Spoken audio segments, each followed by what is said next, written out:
Good morning, everyone. So nice to be here once again with all of you watching the series of lives organized by the United States Spiritist Federation every Saturday at 11 a.m. Eastern Time. I'm Tanya Schwartz, and today I'll be very happy to bring our friend and special guest, Suzana Simoes from Florida, who is going to be talking to us about mastering relative happiness. Hi, Suzana. Before we get to hear the teachings and everything that Suzana is bringing to us, we're going to do our usual prayer to connect with the high spirits for this morning, for the inspiration this morning. So, for a moment, for those of you who'd like to close your eyes so we can concentrate, we connect with our spiritual friends, thanking them for this opportunity, for being with us, inspiring us, and asking for them to be all the way helping us open our minds and our hearts to understand the lessons and bring to our daily lives. Thank you, spiritual friends. Thank you, Suzana, for being with us, and so be it. So, before we ask Suzana to start bringing these lessons, I'm going to introduce you more formally. For those of you who don't know Suzana Simoes is an active worker of the Spiritist movement. Dr. Simoes spends her time between her professional work as a doctor of physical therapy, her family, and the dissemination of Spiritism.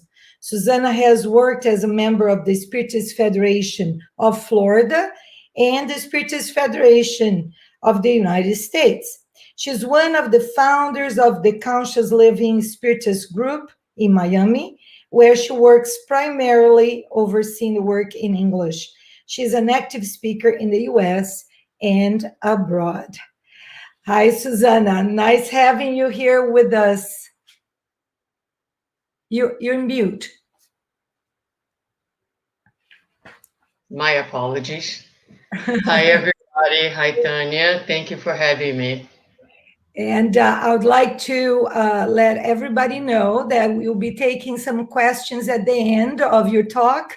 So feel free to send your questions, and we'll be talking shortly right after Suzana brings the talk about mastering relative happiness.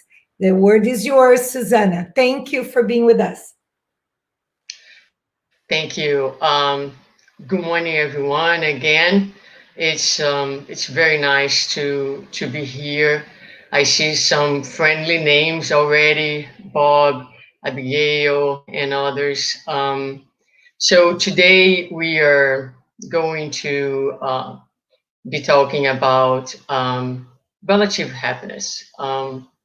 Something that we all pursue, something that um, I think it's a common topic among cultures, among people in all parts of the globe, regardless of where they are, what their background is, what their belief system is. We are humans and we are all in search of happiness. So we are going to look at today trying to understand first what is not happiness, and then what is happiness, and finally how we can master and achieve the greatest amount of happiness today. We often talk about happiness for the future life, but I'm really, really quite interested in exploring today the possibility of being happy now in the present moment. And that's hopefully what we'll accomplish by the end of today's talk. I would like to start, and let me just see if I can change. Yes, bringing up some questions, right? What is happiness? So it would be interesting to see, if I could talk to you and if you could answer me right now, right? Um, how do you define happiness? And we probably would notice that we would have some different, maybe some similar answers to this question. But another interesting thing to think about is, do the things that made you happy like 15, 20 years ago are the same things that make you happy today? And if they are not, then, again, what is happiness truly about, right? If you were given like all the resources necessary to be, like, say, very, very wealthy, right? Where would you put those resources on, right? How would you manage those resources in order to be happy? So those are just some like basic questions to get us warmed up for the talk. And we are going to, before we try to define what is not happiness, we are going to go to the Spirit's book and the Gospel to help us out with some introductory ideas that can set up the tone for our talk today, which is very much a study of the Spirit's book and some questions of the Spirit's book. I think it's important from time to time that we go back to Allan Kardec, which is the basis, which is the codifier of Spiritism. And I feel that sometimes nowadays we are drifting too far away from Kardec. So I made a point of bringing Kardec to this presentation and really basing the presentation on the principles that we find in the Spirit's book and the Gospel according to Spiritism. So when we go to question 920, Kardec is going to ask the spirits if it's possible for human beings to enjoy complete happiness on this earth. And the spirits are going to say that life on earth is given to us as trials and expiations. So let's stop right there and translate that from English to English by saying the answer is no. Complete happiness is not possible, because if we live in a planet of trials and expiations, it is a planet that is equivalent and relative to our level of evolution, of consciousness, of awareness, and understanding of the law, which is minimal at this point, I would say. Therefore, we are going to naturally make many mistakes, many errors, and deal with the consequences of those, which are going to be situations of discomfort, a lot of times of unhappiness, of difficulties, of pain, of suffering. So I think it's really important that we understand that, right? So complete happiness, it's just something, is a fantasy for now. It's not a fantasy for the immortal spirit, but it's a fantasy for us where we stand. So it's important that we set up the conversation by understanding that this is not possible. But the spirits are going to continue by saying it depends on us to mitigate our misfortunes and be as happy as possible. And you see that little number one there, because that's the first important tip for our reflection today.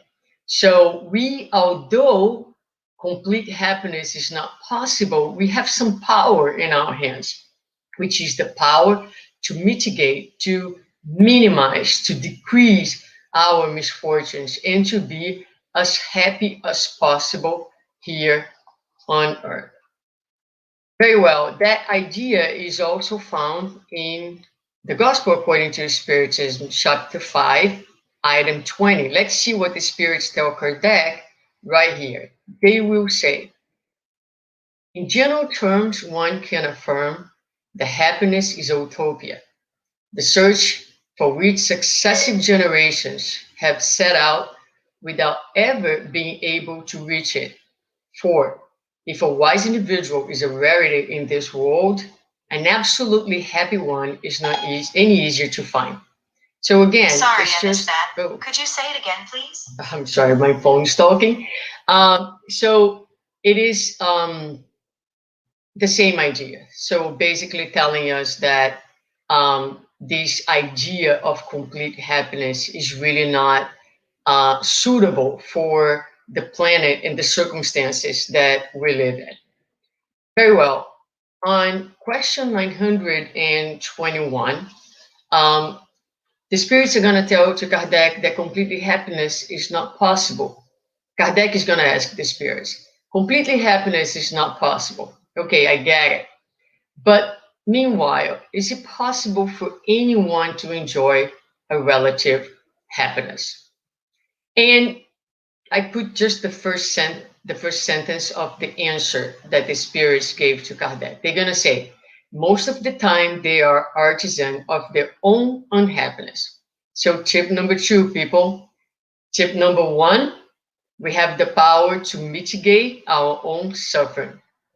Tip number two, we are the artisans. We are the ones who are, for most part, producing our own unhappiness right here and right now. Spiritists love to take the spiritist philosophy and sometimes kind of twist it on their favor, or so they like to say things, for example, well, that was probably something that comes from an error or a mistake done in the past that I am expiating right now, for example. The spirits will argue with that, and they will tell us that the majority of the sufferings and the struggles that we deal in the present moment are being created by us in the present moment. So let's look at what the gospel says in regards to that. Source of earthly misfortunes. Humans are, in the majority of the cases, the artisans of their own misfortunes. Same idea. And what are misfortunes? Misfortunes are a natural consequence of the character and behavior of those who bear them.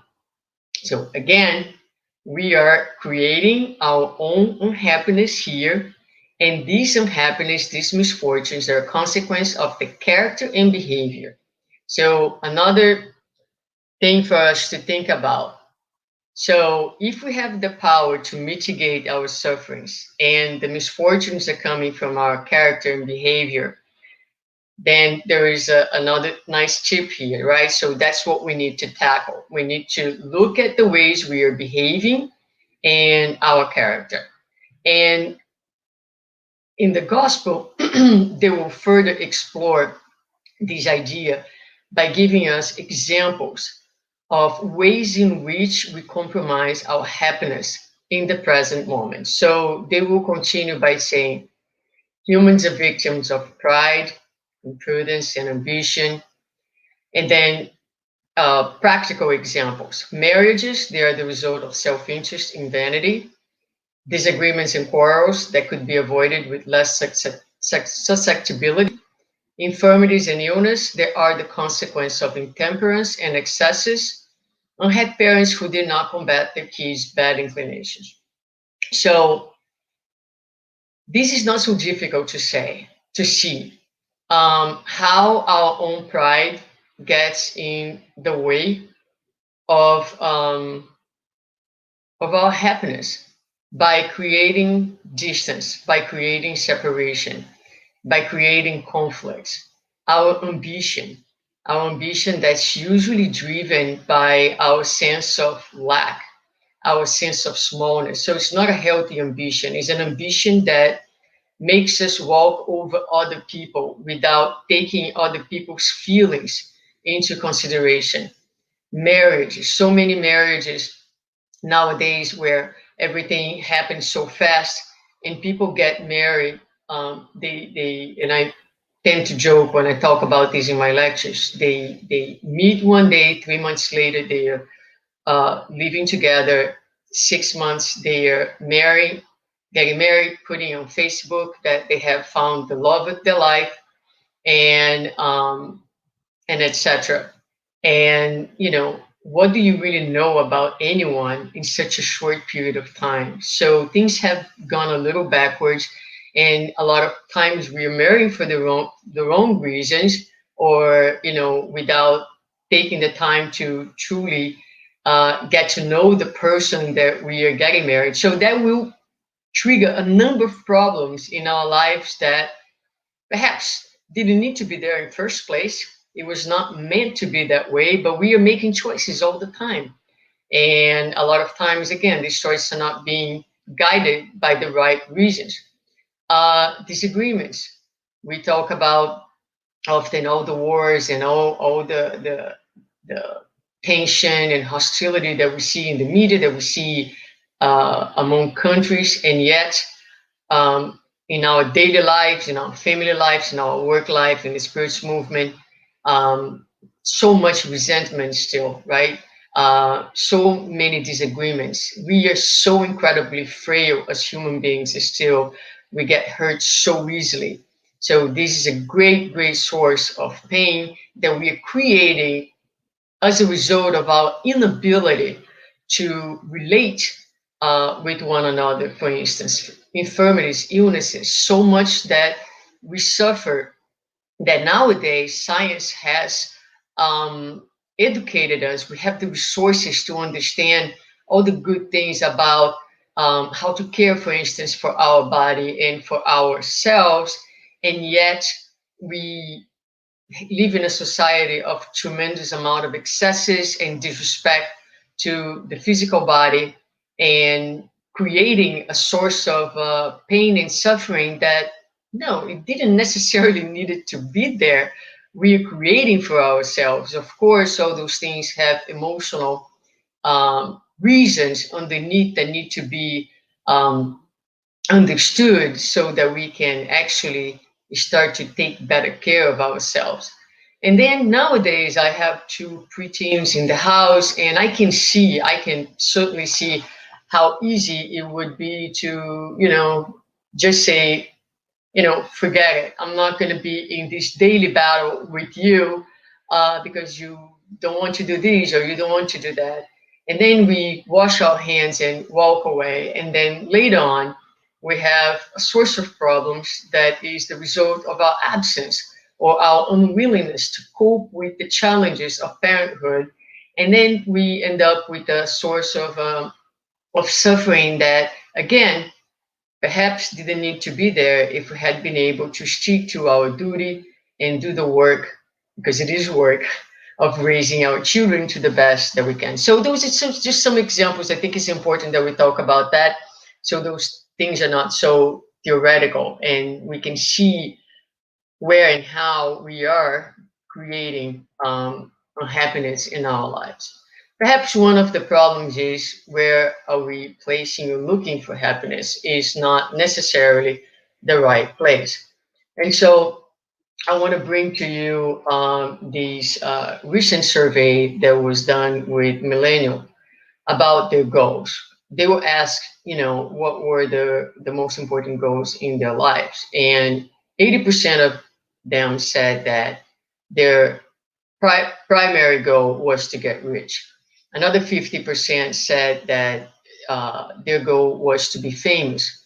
And then all of them said that from the time they were born or the time they arrived to this country, that they were told that if they work really hard, that they would achieve the things that would give them happiness. And I mean, we can all agree that that's very much part of our culture and our belief system, right? So in America, you work hard, you get anywhere you want, you have the things that you want, and that is often associated with being happy. But another thing that I want to bring to you is this really outstanding study done in Harvard. It's called the Harvard Longitudinal Study of Adult Development, that seeks to understand human happiness. And this study started in 1938, as you see over there. It tracked the life of 724 young men, and it's been happening since then. There are some really, really nice TED Talks about this study. It has had generations of researchers actually giving continuity to the study because it's such a long study, probably one of the longest studies that there is. So basically, in this study, they they tracked the life of these men, asking about their work, their lives at home, their health, and of course, along the way, really not having a sense of how their lives would eventually unfold. So they had two groups. One group was sophomore students at Harvard, and they all finished uh, the university by the time of World War II, and the majority of them went on to serve in the war. And then there was a second group that were boys from Boston poorest neighborhoods. Boys who were chosen to the study specifically because they were from some of the most troubled and disadvantaged families in the Boston in the 1930s. So most of them live in really, really poor areas where a lot of times they didn't even have running water. So when they entered the study, all these young men, they were interviewed and they were given medical exams. The researchers went to their homes and they also interviewed their parents. Um, then they grew up and turned into adults and entered all walks of life. Some of them became factory workers, some of them became lawyers, some bricklayers, doctors. One of them became the president of the United States. Some of them developed alcoholism, some of them schizophrenia. Some of them climbed the social ladder from the bottom to the top, and some of them went in the opposite direction. But every 2 years, the researchers would send questionnaires, but even more than that, they would go to their homes, they would interview them, they would get their medical records from the doctors, they would draw blood, they would do CT scans of their brains, they talk to their children, and they also videotape them talking to their wives about their deepest concerns. So you can see was a very, very comprehensive research throughout many years. So what did they learn from the 10,000s of pages of information that they gathered from following the lives of these men? They learned two things: what happiness is not about and what happiness is about. Since this first part is what happiness is not about, so one thing became very clear is that happiness was not about wealth, it was not about fame, and it was certainly not about working harder and harder. Interestingly, when we look at the Spirit's book on question 926, we learn that the wealthiest on earth is the one with fewer needs. Also, in the Gospel, again, in chapter 5, there is this very powerful sentence that says that neither wealth, power, nor even the flower of youth are the essential conditions for happiness. I would say more, not even the combining of these three much desired conditions are capable of producing happiness. So I hope that at this point we have an understanding of, like, again, what happiness is not about.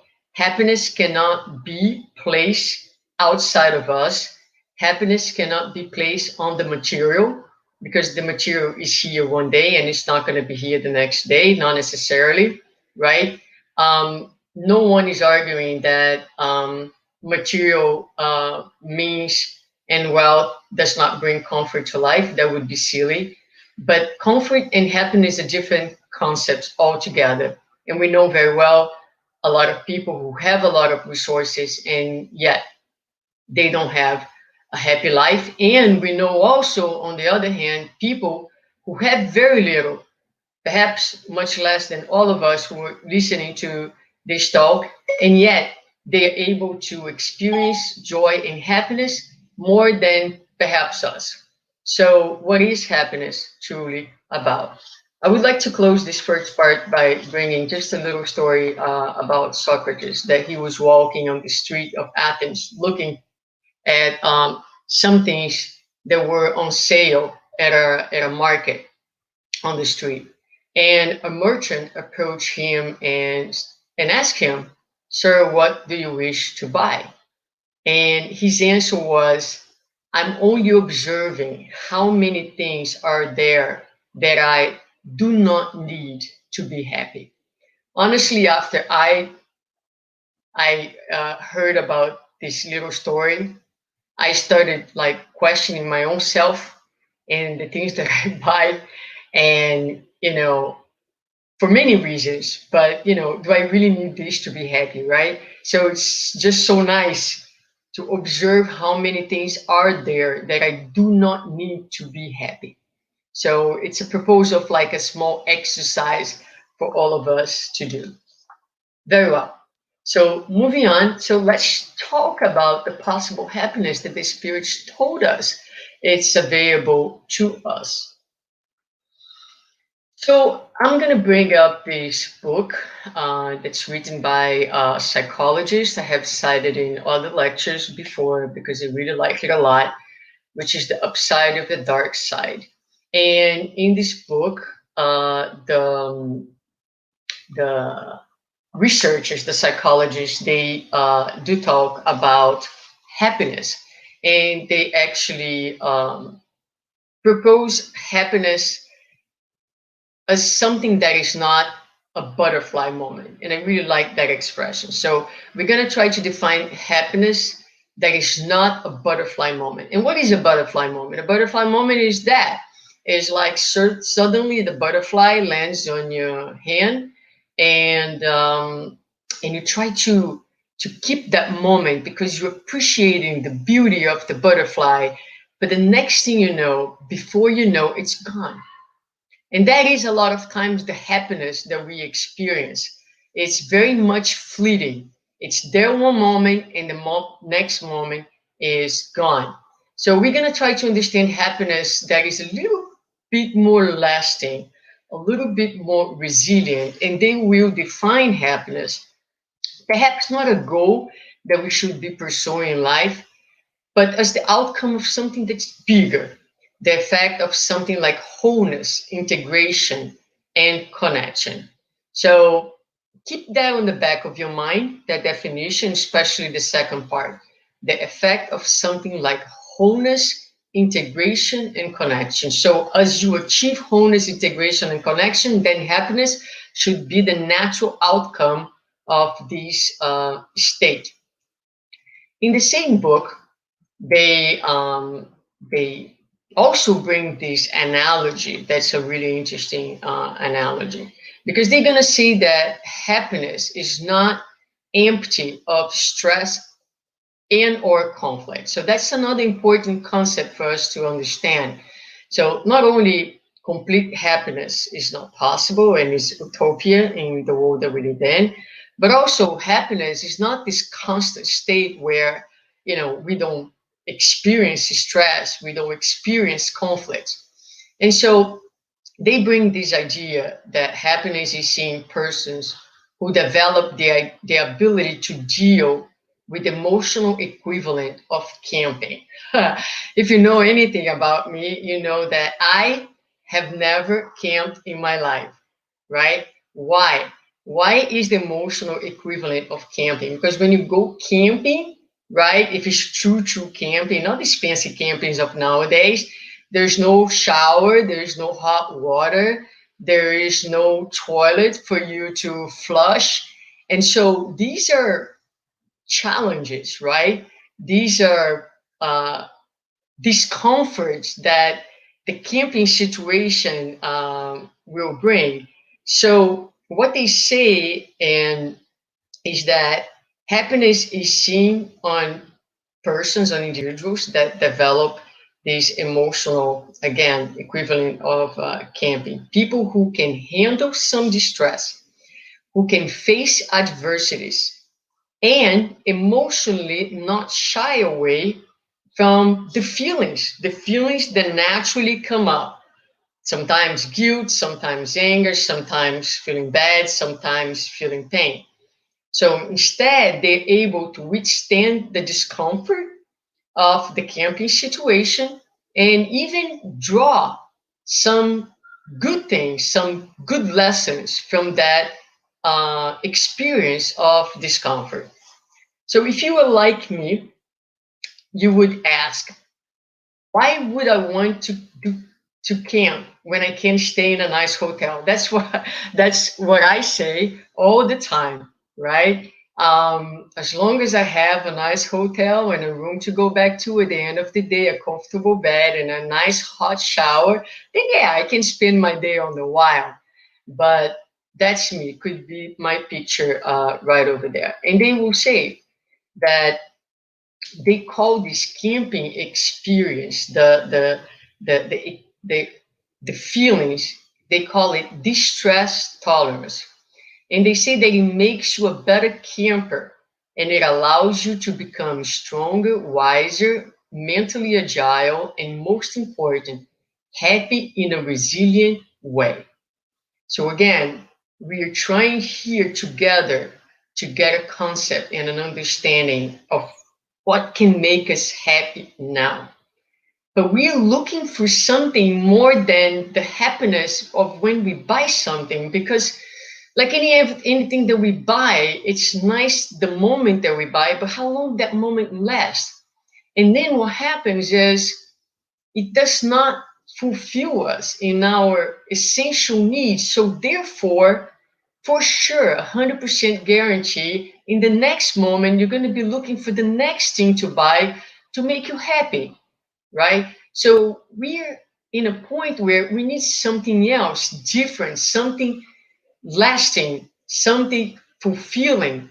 So we need to understand that, you know, being able to embrace discomfort, being able to embrace difficulties, make us more skilled and resourceful to be happy in a resilient way. This is also the concept that we find in the book of Joy by the Dalai Lama and Desmond Tutu. And this is a beautiful, beautiful concept that they bring in this book, which we see the commonality, the association of concepts between science, psychology, and religion in general. So they will say that joy is the inner experience of being able to be content. It's a permanent trait, a way of being that does not eliminate the frustrations of life, that does not avoid painful tears, but allow us to cry more easily and to smile more easily as well. We are talking about the inner joy that makes us more alive each day. It is the joy that makes us go through suffering in a way that enriches us instead of destroying us. I I don't know about you. I love these statements so much. I find it hard to comment on it. I just want to keep reading it over and over and over. It is the joy that makes us go to suffer in a way that enriches us instead of destroying us. So it is the camper, right? The one who is able to, again, bear the discomfort, bear the challenges of life, and and draw from it good experiences, good learning. It is this inner state that allows us to cry with freedom, to cry without shame, to cry in a healthy way, to be emotional, to be alive, to be present with whatever it is. This is the joy of living. And this is what we are trying to get to and to talk about today. Now, researchers of emotions have associated happiness, joy to a number of different feelings. And that's kind of similar to love. So we can think of joy, happiness as contentment, as excitement when you get something really nice, you're very excited about an opportunity. You also feel happy when you're relieved. Like, for example, you're waiting for the result of a test, a diagnostic test, and you get that result, and the result is negative, for example, you feel relief, you feel joy. So it can be related to that. It can be wonder, it can be exaltation. I put a few, there were more feelings and more experiences of joy. When you accomplish something that you have worked so hard and you are, you know, thrilled, right, for that accomplishment, bliss. And then there's these three um, experiences that have been the ones more closely related to a lasting type of joy. And they are gratitude and to rejoice and spiritual radiance. So let's look at them individually. So gratitude embraces all circumstances of life. So gratitude speaks about our relation to life. It is being grateful for every single aspect of life. It speaks about how we relate to life. Anything and everything that life brings on, you embrace, you take in, you recognize the value of that experience. There is no labeling of good or bad, there is only gratitude. So it's a relation to life, and it speaks deeply about your relation to God. When you rejoice, is the ability to rejoice at the happiness that you experienced, but also equally the happiness of others, which can be sometimes challenging for us. And so again, the experience of feeling deeply, deeply content, not only with your own experience, but the happiness being felt elsewhere. Why is it so difficult for us? Because more often than not, we envy someone else's happiness, especially if it's in an area that we do not experience the same, does not have the same experience. And then we have spiritual radiance, which is defined as serene joy born from deep well being and benevolence. Uh, and we know that benevolence is this state of being able to move in life, understanding that the purpose of life is service. And so the purpose of life is to put love in movement, which is the definition of charity, right? So there is happiness in benevolence, there is happiness in giving, because the more we give, the more we receive, the more we give, the more we understand that we have to give. The more we give, the more we understand all the immensity and the potential of love that lies within us, and helps us to shift from this position of scarcity and lack to a position of empowerment and being resourceful and consciousness of our own essence. So it also talks about is something that we have to do towards ourselves as well as towards others. So when I look at the common denominator for these experiences, they're all relational. So perhaps happiness has something to do with relationships. Well, let's see what Harvard study found out about happiness, right? Because we did talk about what it was not, but we haven't told you yet about their findings in terms of what happiness is about. So remember, different men, entire life, um, some end up president, one end up the president of the United States, some went up, some went down, very different backgrounds, socioeconomical status, different life. Uh, their lives unfold very differently. So, what was the defining component of happiness? Good relationships keep us happier and healthier. The men who turn out to be the happiest, regardless of their background and socioeconomic status, were the ones who were more skilled to relate and who valued relationships. Lessons learned from the study. Social connections bring happiness. It is not about the number of connections you have in life, but the quality of the connections. And then secure attachment to other, knowing you can, which means knowing you can count on people, not only affects physical health, but also brain health. Okay, so social connection. Now, let's make one thing very clear here. We are not talking about Facebook or any social media. We're also not talking about the 2,000, 3,000, I don't know how many thousand friends you have or people following you on your social media. We're talking about real connection.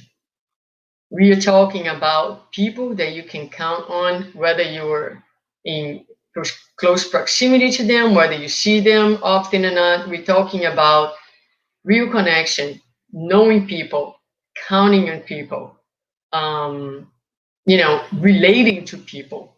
So this is what guarantees, this is the greatest source and the lasting source of happiness for us. And then makes us think. And I think each one needs to ask this question: How how is the quality of you relating these days? Do people have a lot of things to complain about you, right? How is your network of friends? Not 100 friends. Do you have a group of people that you can count on? People they're close to you, and friendship is also a concept that it's relative. It's because some friends are very, very close friends, but there are friends that are not like on the day to day with you, but people that you have true affinity, you care truly about. You know that although they're not there next to you every day, you can count on them if you need them, right? So, but I think it's important for us to look at the quality of our relationships. How are we relating to our close friends? How are we relating to the world? How much value we give to relationships? Are we someone who rather be alone, rather be away from people? Are we thinking that people are too crazy, too bad, too evil, not worth it of our presence, right? So those are questions that are important for us to ask. And we'll get to our last piece right now. So first piece was about understanding what was not happiness. Then we look a little bit into happiness from a spiritist, from a religious, from a psychological perspective. And now we get into our last part, which is maximizing happiness. How do we do that now that we have all this understanding? So going back to question 921, right? We already read that first little piece that you see there in gray. The question will continue by saying, if they, us, would practice the law of God, they would spare themselves many misfortunes and enjoy happiness as great as their existence on such dense plane will allow. Okay, so there you go. Practice the law of God.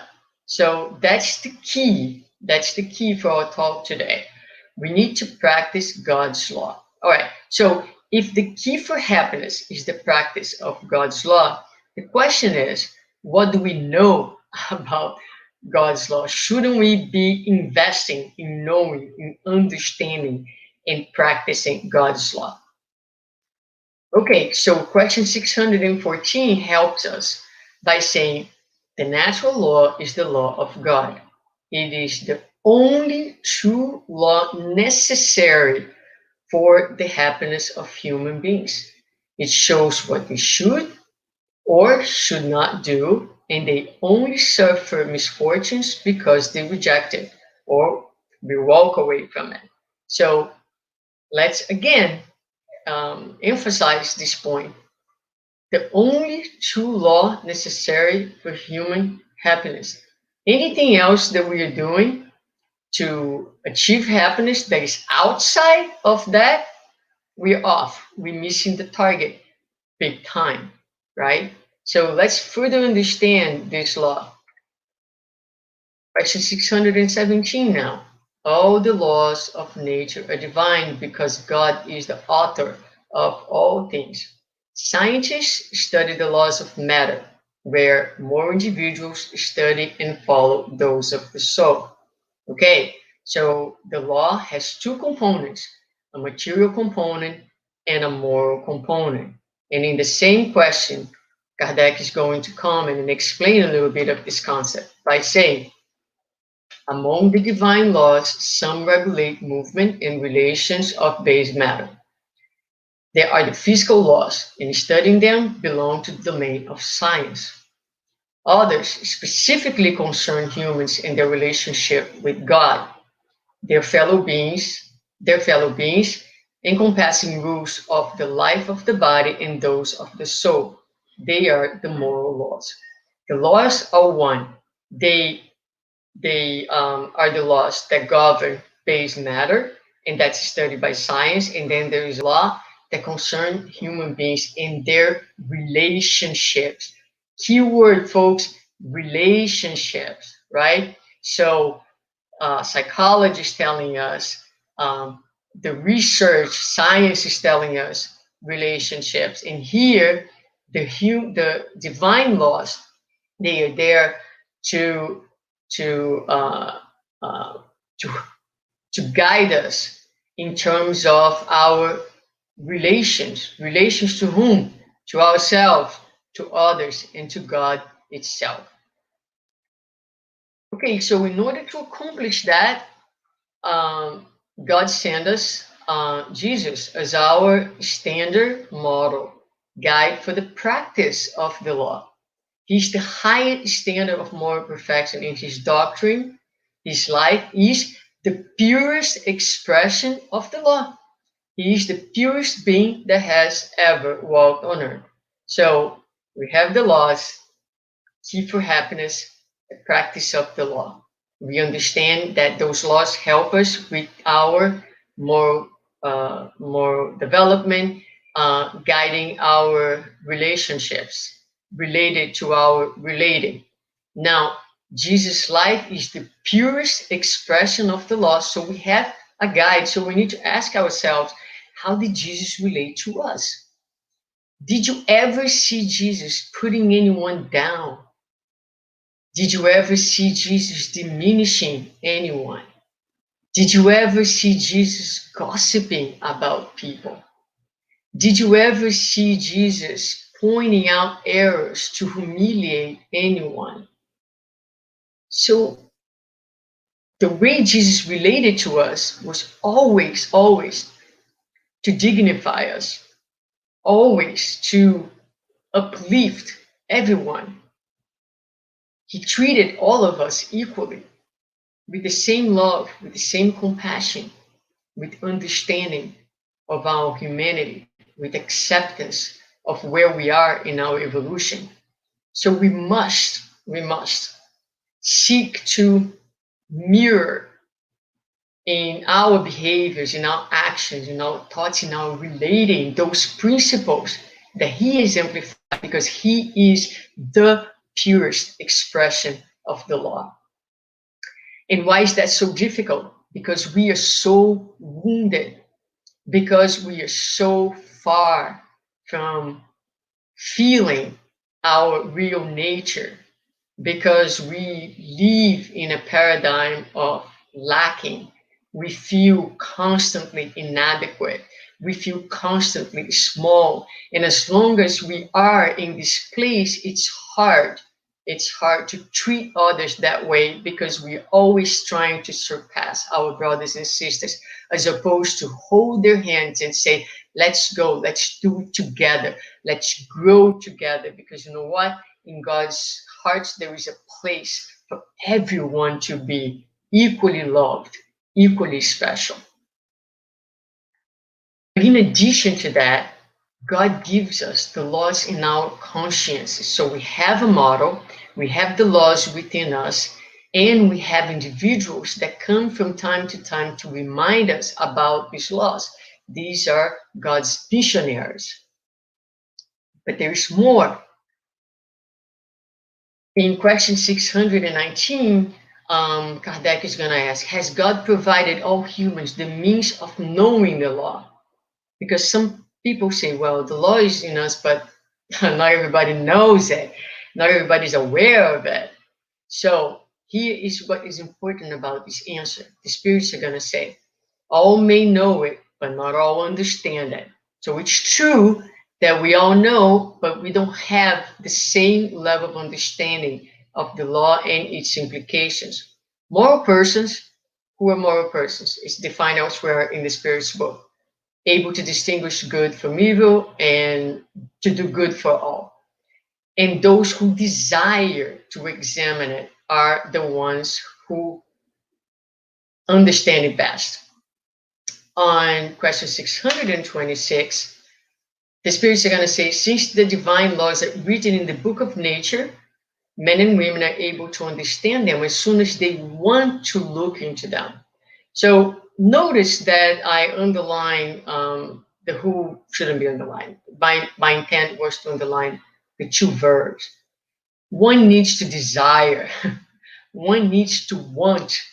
What has happened thus far is that for the most part, we have evolved as a result of the force of the law of progress, as if there is God's hand pushing us forward out of our passivity, out of our inertia. And that is what has brought upon humanity so much suffering and so much trouble, because we have been passive learners. What we need to do to maximize happiness is to take upon ourselves the responsibility, the willingness to learn the law consciously. We need to be checking our actions, our thoughts, our feelings every day, in every relationship, in every circumstance, to understand what we're doing right and where are we failing. And more importantly, why are we failing in our quest to abide to the law? This needs to be a new awareness. This needs to be an active intent of every single day and every single moment of our lives if we want to experience more happiness, the relative happiness available to us today and now. And in question 631, do humans have the means within them to distinguish good from evil? Yes, when they believe in God and they desire to know God, who has given them intelligence to discern one from the other. Again, sometimes we read those questions a little too quickly, or, when we're just doing kind of a reading, we're not necessarily able, different than when we're studying, to put those things together and find like these nuances, or perhaps they're not so much nuances. Perhaps for some it's quite obvious how in all the answers the spirits are highlighting necessity of us being active participants of the process. I'm going to end with this statement by Joana de Angelis in the introduction of the book Existential Conflicts, and a very quick story. Happiness in the world is possible once the desire to obtain it has been developed and the spirit becomes proactive in disentangling it from the past and building new achievements. No one was put on earth only to suffer, but rather to create the conditions to real health and plentiful joy. Much of the suffering we experience has to do with our passivity and the lack of priority given to a type of living that relates with what is truly essential in our lives. So, if you want to summarize this in a very nice way, what I've been trying to say, right? So, we have to actively desire to obtain. We have to, again, bring this new awareness to our lives. If we understand that relationships and the practice of God's laws in relationships is the key for our happiness, we need to be investing our resources, our time in looking at our relationships, in looking at particularly not how people relating to us, although the way people relate to us is a very good cue, especially if we're humble enough to understand that people act in certain ways towards us quite often in response to the way that we're acting towards them, right? So it can be a very resourceful way of getting to know yourself and working on our own limitations so that we can improve our relating. And like I said, we've been, very passively um, progressing, which brings a great source of suffering. So maximizing happiness is about taking charge of improving our relating and abiding to God's laws in our relationships. And finally, I would like to finish with the story of this man whose name escapes my mind at this moment, Geronimo Mendonça. Um, and he is well known in the Brazilian spirits movement. He was a healthy individual, but who, like any young man, he liked to play soccer. But at some point, he was taken by rheumatoid arthritis, who paralyzed his body. He also became blind, and but that never really paralyzed his spirit, and he is known for his work in the Spiritist movement. He opened a few centers in Brazil. He traveled all over the country doing lectures and helping others in the bed that you see him in. Quite remarkable life, quite remarkable spirit. And one day in an interview, he was asked by the interviewer, what happiness would be for him.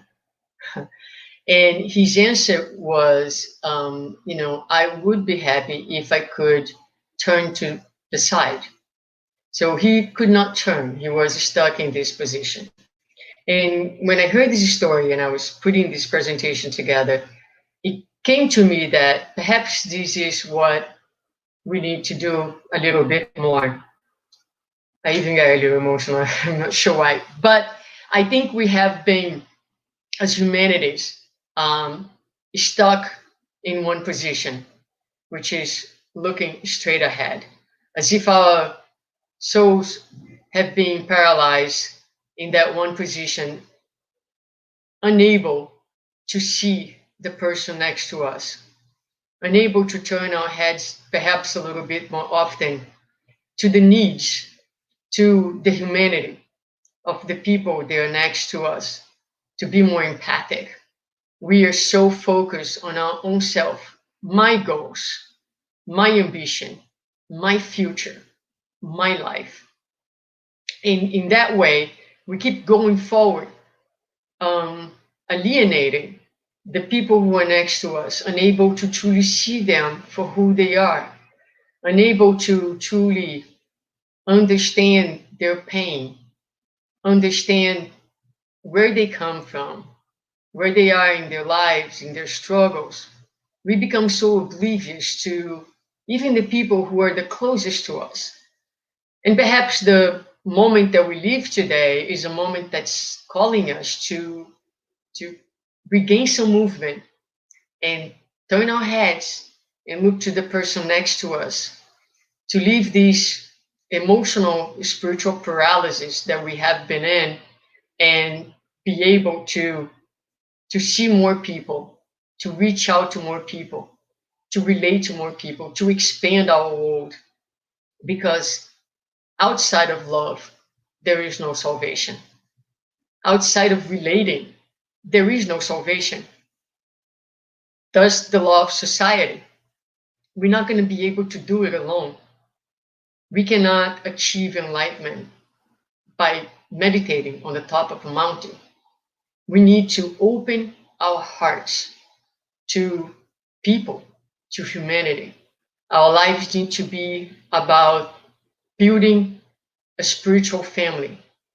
Our lives need to be about expanding the boundaries of our heart to embrace more and more people, to include more and more people. Not only the people who think like us, but the people who also think differently than us.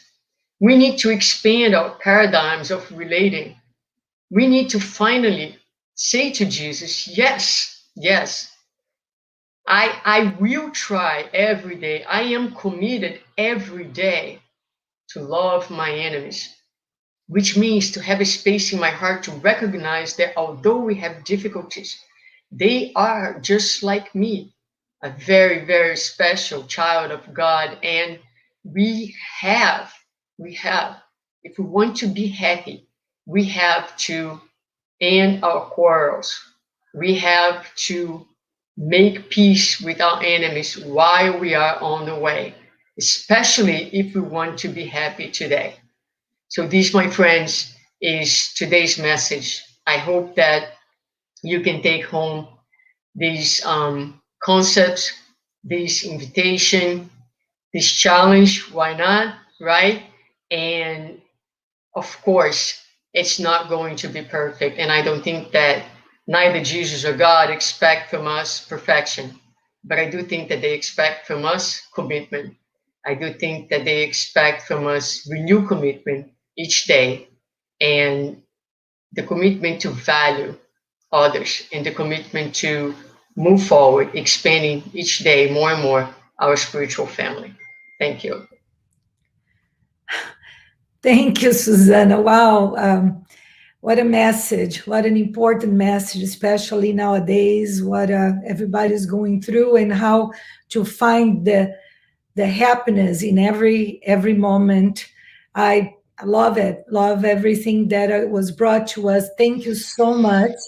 Let's see if we have any questions after all this made us even really emotional, because it is applying spiritist messages and all in our lives, that's for sure. So let's see. Do you believe the amount of sadness and despair seen in the world today are based in the misconception of happiness itself? I would say yes and no. I would say I don't think the amount of sadness has to be with the misconception of happiness. I think there's plenty reason for us to be sad. It would be um, too cold and too detached if we didn't feel sad. With let's take one example, the death of our loved ones, right? It is the our the dying process for us in our stage of evolution, and it's answered by the spirits in the fourth part of the spirits book, that this is a real source of suffering for us on this planet. So the spirits are telling us that, given our condition, the physical separation is a real source of sadness, of suffering.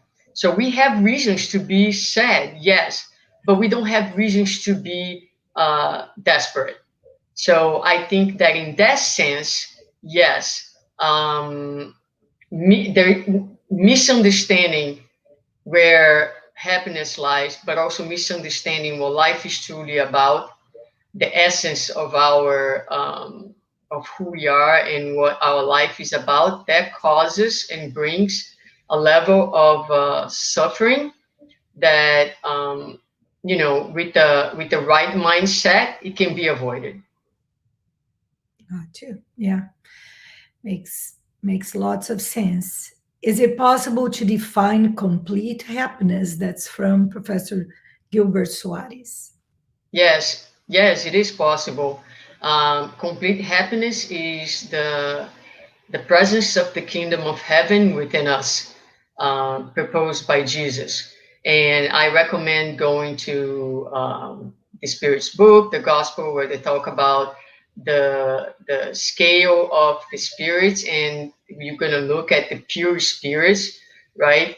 And so they don't have any of, they are completely free of all these human feelings, passions, right? So there's only goodness, there's only love.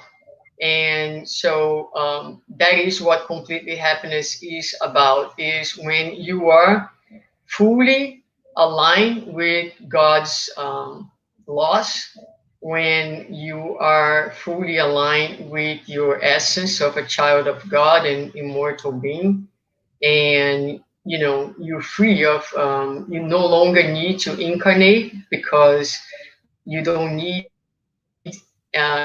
experience this type of experiences to evolve anymore.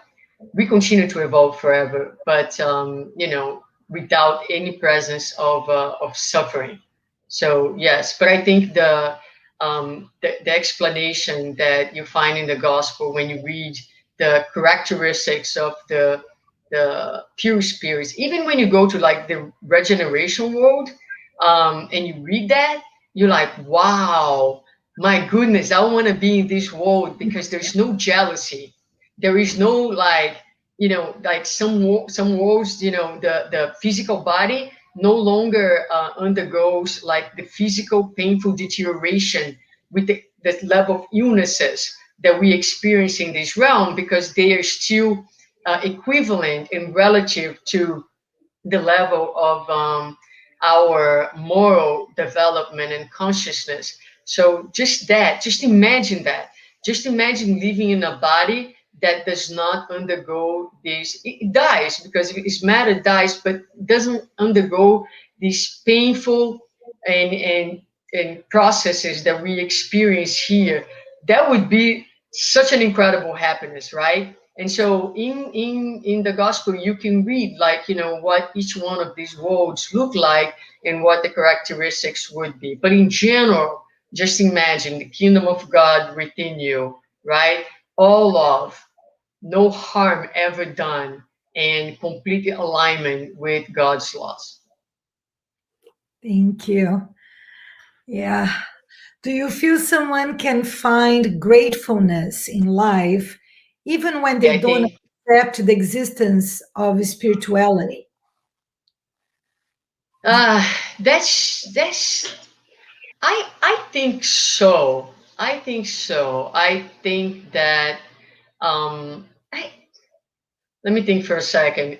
There are people who they claim not to be spiritual per se, but they are without knowing.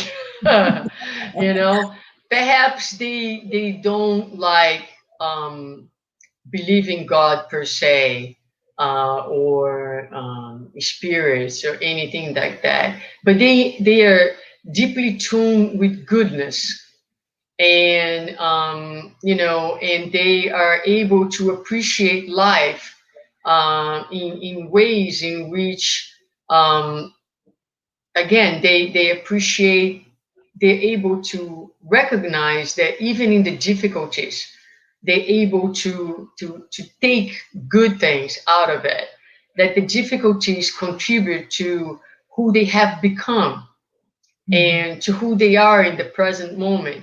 And so sometimes people just have a look at life that they embrace some of these important characteristics. Their life is already full of meaning and meaningful actions and useful in ways that they can experience this level of gratitude. And they may not say, "I don't believe in anything," but who knows what experience have they had in the past? We all have reincarnated, we all have died and are born again. So maybe some of those experiences are in the background, or buried deep in their unconscious, but they're not dead. They're there, and perhaps are underlying the way they see the world right now, and especially the way they feel the world and they relate to life. I think I would need to think further about this question. I confess, that's my best in this moment. Well, I think we're so used to labels, right? I mean, you are Yes, spiritual if you believe in so, so, and so, right? But some people just that, like you said, they bring already with them, right? That sense already of the spirituality without using the words. They are yes. there and they're able to find that joy, that gratitude, even without saying, but the way they live. That's a good point. Let's see, we still have some more time for questions. Do you believe the amount of sadness? Oh, that We read that already. we read that one already. Let's see next. What's the source of happiness in the spiritual world? Good relationships. The spiritual world is not different than the material world, right? Actually, what we have here is a poor copy or of what the life. I mean, life is about connection. It's about relating. So what makes the good spirits happy is that they relate to humanity. It's all love in all relationships. They don't get hurt. So imagine if Jesus would get hurt because we crucify him, right? So he didn't get hurt. He doesn't need to forgive us. He was never hurt in first place. So it is funny how we tend to separate, spiritual and the material, but it's always spiritual, right? It's one humanity. It's all the same spirits. We are either outside of our body or inside of our body, but the laws are the same. The divine laws apply to us equally, no matter in which dimension we are in. So, in the spiritual realm, yes, the great source of happiness is to be able to relate and to love. Love is the great source of happiness, always. And yeah, that's pretty much it. That's good. Yeah, we just continue, right? Let's continue evolving and learning. And as you said, we're spirits, right? Does expectation have a lot to do with finding or not finding happiness? Sure, it depends on, again, it goes back to that piece of the lecture. Is like, where are you putting your expectations? What type of expectations do you have, right? So, one great source of unhappiness is when we expect people certain things and they don't meet our expectations, which is usually our own problem. Is the problem of the one who bears the expectations, because we are often, our expectation does not match what the person can deliver. So we expect, um, from people what we believe they can deliver, or a level of awareness that we believe they have based on what we see. But usually, what we see is a very fragmented, small portion of who people are and their inner world. So, a great, great source again of suffering and unhappiness is frustration with people. And that's not people's problems, it's your problem, it's your expectation about them that did not match. Same way people get frustrated with us. I expected so much more from you. I'm sorry. I'm sorry.